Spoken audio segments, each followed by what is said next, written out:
গাজীপুরের কোনাবাড়ী থানার আয়োজনে জাতীয় নাগরিক পার্টি এনসিপির গণপরিষদ নির্বাচন, নতুন সংবিধান প্রণয়ন, বিচার ও সংস্কারের দাবিতে এক উঠান বৈঠকের আয়োজন করে।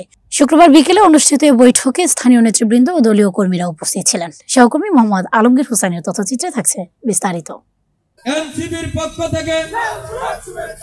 গাজীপুরের কোনাবাড়ীর বাগানবাড়ি 4 রাস্তার মোড়ে অনুষ্ঠিত এই অনুষ্ঠানে কোনাবাড়ী থানার প্রধান সমন্বয়ক আব্দুল হান্নানের সভাপতিত্বে বৈঠক পরিচালনা করেন মোহাম্মদ মজনু। প্রধান অতিথি হিসেবে উপস্থিত ছিলেন এনসিপির উত্তরাঞ্চলের কেন্দ্রীয় সংগঠক মোহাম্মদ আব্দুল্লাহ আল মোহিন। এছাড়া বিশেষ অতিথি হিসেবে উপস্থিত ছিলেন কাশিমপুর থানা সংগঠক মোহাম্মদ মিজানুর রহমান, বাসন থানা সংগঠক মোহাম্মদ শাফিউল, কোনাবাড়ী থানা সংগঠক মোহাম্মদ ওয়াসিফুর রহমান আসিফ।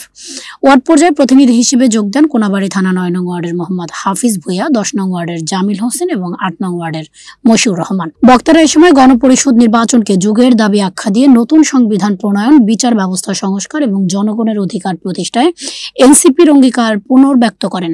তারা আরো বলেন, জনগণের অংশগ্রহণমূলক রাজনীতি ছাড়া গণতন্ত্র টিকে থাকতে পারে না।